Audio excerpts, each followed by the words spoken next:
James chapter 1, verses 5 through 8. If any of you lacks wisdom, you should ask God, who gives generously to all without finding fault, and it will be given to you. But when you ask, you must believe and not doubt, because the one who doubts is like a wave of the sea, blown and tossed by the wind. That person should not expect to receive anything from the Lord. Such a person is double-minded and unstable in all they do.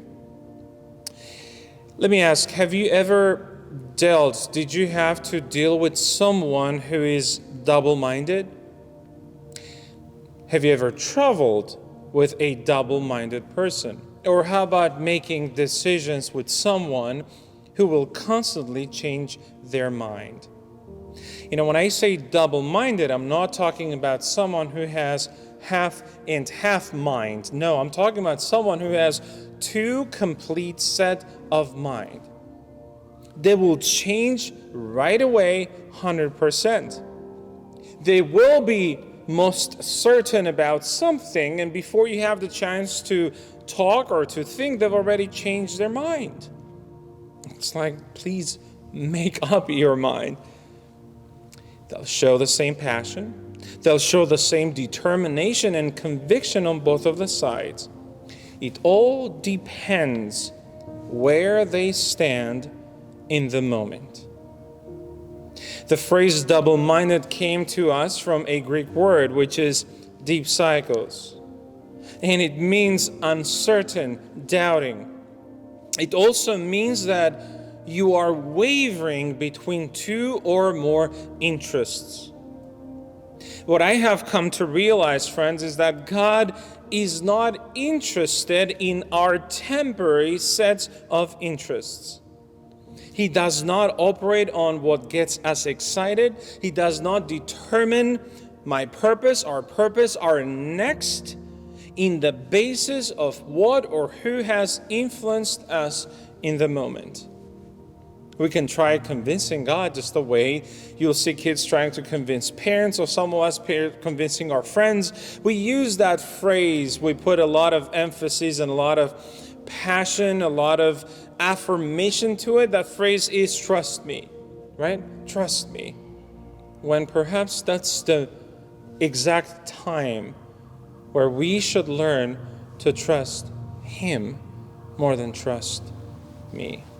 In this passage that I read, it's very apparent, it's very certain that the outside world can have a direct influence on the inside, the outside on the inside.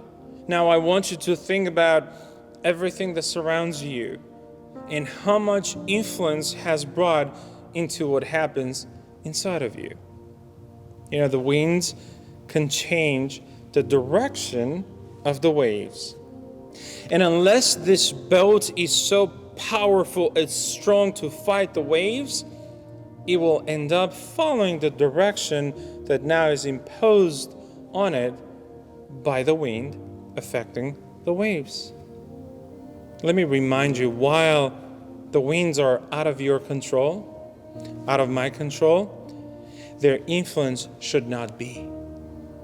They will always be there, but their influence should not be. Follow this pattern. Winds affect the waves. The waves will affect the direction, and direction will determine the destiny. This is how winds have this direct impact on the destiny. Likewise, in our lives, our circumstances affect our mind. Our mind affects our decisions, and our decisions will determine our destiny. This is how the outside world circumstances have a lot to say about our destiny, unless there is someone else who is in control that is stronger than the influence of our circumstances. Who is that someone? What is that something? James says, is God's wisdom. Is God's wisdom in our minds? Is our minds in God's wisdom? If any of you wants this wisdom, God says, you ask me and I will give it to you, but don't question it, okay? Don't come to me with what ifs. No. Just go and trust Him. Lord, give me this wisdom. Now, what does it look like?